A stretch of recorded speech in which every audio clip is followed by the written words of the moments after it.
Hi, my name is Alyssa Lorenz, and this is my capstone project for EDL 590, Educational Leadership and Capstone.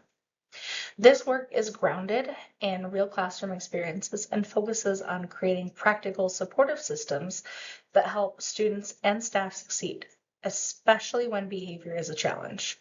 Throughout this presentation, I'll walk through the purpose, goals, and structure of the project, as well as what I learned through the implementation. This project was inspired by a group of students I had who struggled deeply with behavior, regulation, and peer relationships. Each day in the classroom felt like trying something new and hoping that something would finally stick. Over time, I realized the issue was not the students themselves. I realized the issue was that most public schools lack consistency with behavioral responses and a lack of trauma-informed systems that would support my students and myself in the process. The intent of this project is to create a behavioral framework that teachers can actually use in everyday teaching and can be adjusted for different classes and temperaments. It should also build consistency and accountability without being rigid or overwhelming. The goal is not to control students, but to support them. I wanted to explore whether a system like that could improve classroom climate and teacher confidence in a real classroom setting. Many schools, especially those serving high-need populations, struggle to implement consistent behavior systems across classrooms. There may be expectations in place, but in practice, responses vary from teacher to teacher. That leads to confusion for students, burnout for staff, and a breakdown in trust overall. The students who inspired this project brought a lot of emotional and behavioral needs into the room. Without a clear structure, every response felt reactive and inconsistent. That experience shaped the core of the study. I wanted to see what would happen if teachers were given a realistic, trauma-informed structure that supported both students' accountability and educator sustainability. This capstone tests a model designed to do exactly that. The purpose of this project is to design and test a classroom behavioral framework that is simple, consistent, and trauma-informed. It should support student growth while helping teachers feel more confident and less burned out. Here are the questions that I wanted to answer with this project. How does inconsistency in behavior systems affect how teachers feel about accountability and support? What gets in the way of teachers using consistent strategies across classrooms? What elements are actually essential for behavior support systems to work well in real classrooms? And all of these questions guided every part of the pilot and the reflection process. This project used an action research approach because the goal was to examine a real classroom challenge and implement a practical improvement. Action research allows educators to test systems within their own environment, observe the results, and adjust practice based on the evidence given. The study examines whether implementing a clearly defined behavioral response ladder across one classroom improves accountability and adult consistency. Inconsistent behavioral responses weaken predictability and may contribute to inequitable discipline. The intervention focuses on defined procedures and fidelity monitoring to strengthen implementation integrity and leadership decision-making. Although behavioral expectations exist at the school level, classroom level responses often vary. Teachers frequently rely on discretion, leading to inconsistent handling of repeated behaviors. This inconsistency contributes to student confusion and staff frustration. The problem addressed in the study is the absence of a consistently implemented progressive response structure. The intervention consists of a progressive behavioral response ladder applied consistently to repeated behaviors. The variable being studied is not the consequence itself, but whether adults consistently following through on the defined consequence across time and settings has an effect on behavior. As you can see in this behavior, which is reflective of my personal classroom and could be edited to fit different schools and districts. The first step is a warning and the 5 reflection questions. The second step is a student selected consequence. The third step is a max strike and the 5 thinking questions written. 4 is that the student calls home, and this is where we write a Swiss report. And then step 5 is a behave out or removal from the classroom. The goal here was to operationalize a structured consequence sequence and monitor adult adherence. Research questions focus on whether implementation improves consistency, influences teacher perception of accountability, and corresponds with observable shifts in behavior frequency. The broader population includes elementary students and staff.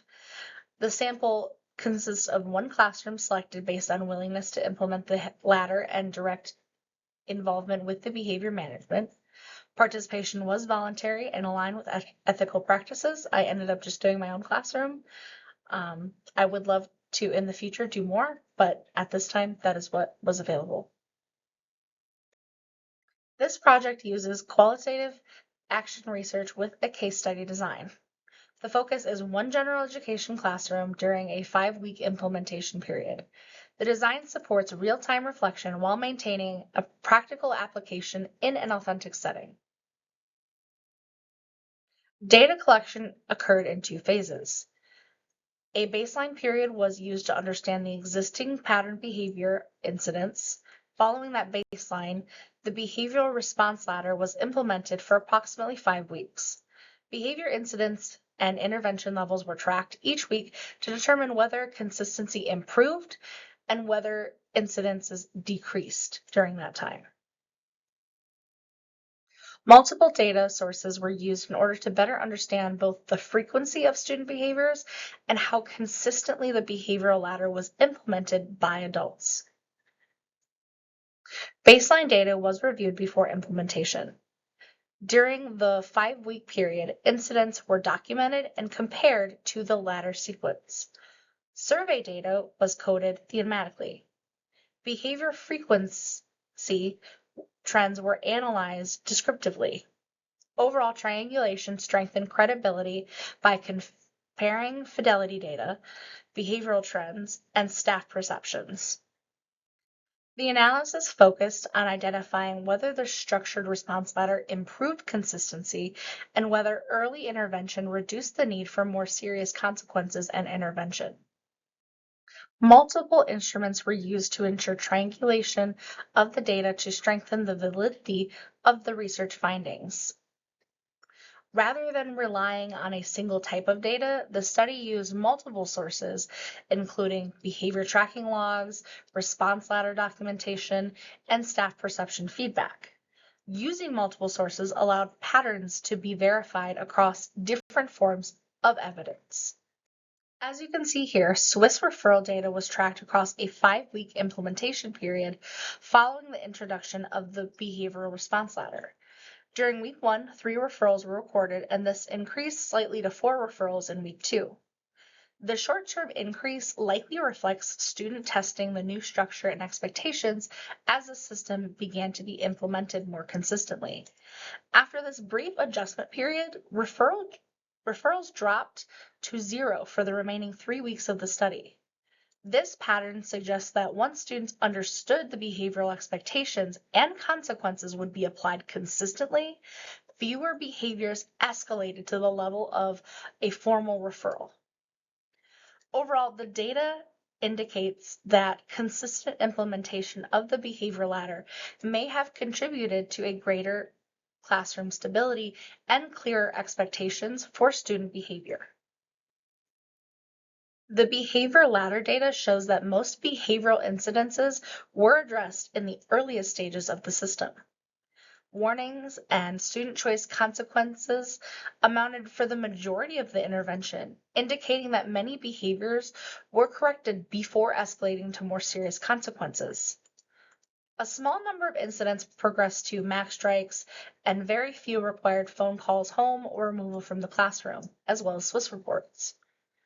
This pattern suggests that the structured behavior ladder helped intervene early and prevented many behaviors from escalating to more serious disciplinary actions. Overall, the data indicates that the consistent use of the behavior ladder supported early intervention and improved behavioral management within the classroom.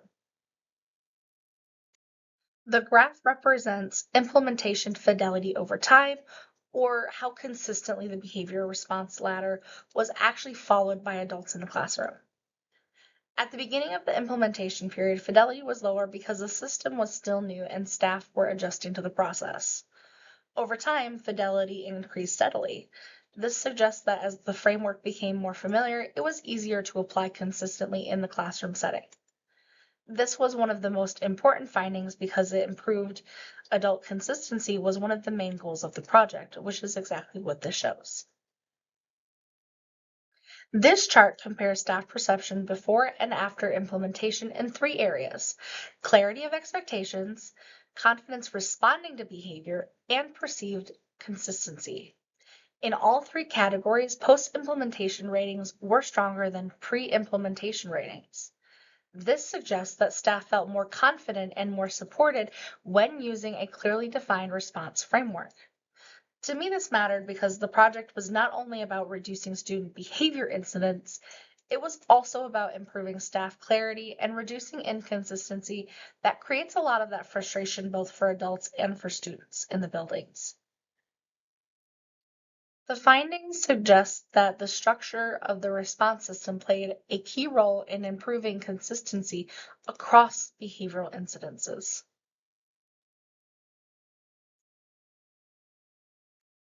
One limitation that became clear during the project was that the behavioral response ladder was not equally effective for every student.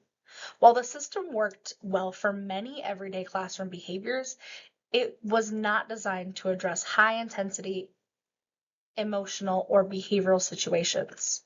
Students with emotional impairments or specific behavioral needs sometimes escalate very quickly. And in those moments, a standard consequence ladder is not the most appropriate response. With recognizing this limitation highlighted the need for an adaptive support system that can work alongside the behavior ladder, meaning that this is a wonderful tool, but it may need something in addition to EI students or students with behavioral impairments. To address this limitation, the behavior ladder could be expanded with a supplemental support structure designed for high-intensity behaviors. Preventative supports could include proactive check-ins or scheduled regulation breaks to help students maintain emotional control. If escalation occurs, the focus would shift to de-escalation strategies rather than consequences. This might include moving to a calming space, receiving adult support, or implementing strategies from a behavior intervention plan. Working collaboratively with special education staff would ensure that supports are aligned with individual student needs, which is very important. These findings suggest that school leaders should prioritize consistency in how behavioral expectations and responses are implemented. When adults respond to behaviors in a predictable way, students better understand expectations and consequences. Leadership teams can support this by developing shared response frameworks of their own and encouraging staff collaboration around behavior systems. One limitation of this study is that it was conducted in just one classroom, so the results may not automatically generalize to other grade levels or schools. Additionally, the implementation period was fairly short at about 5 weeks, which limits how much long-term behavior can change as we observe. Another limitation is not every minor behavior is formally documented, so some classroom corrections may not appear in the data. Finally, the ladder system worked well for most behaviors, but some high-intensity situations or students with individualized support needs required additional strategies beyond what the ladder could provide. One important takeaway from this project is the consistent behavioral framework help improve clarity for both students and staff. When expectations and consequences are predictable, students better understand how their behavior will be addressed. Another implication is that the structured response system reduces variability in adult responses behavior, which can improve fairness and consistency across classrooms.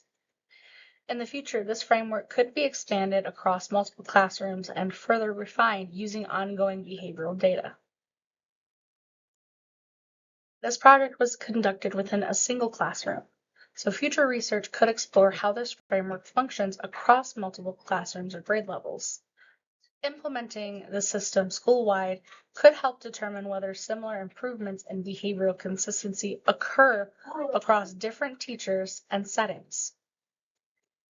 In addition, collecting behavioral data over a longer period of time would provide clearer understanding for the long-term impact of the system.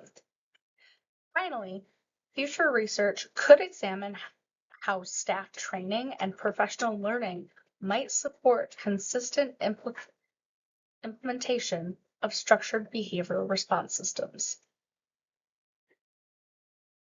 One area of professional growth that came out of this project is recognizing the potential for this framework beyond my own classroom. While the study focused on a single classroom, the results suggest that a structured behavioral response system can support consistency and clarity for both students and staff. Moving forward, I would like to share this framework with colleagues and explore whether a similar system could be implemented more broadly across classrooms or even at the district level. Continuing to collect behavioral data will also be important for refining and strengthening the system over time.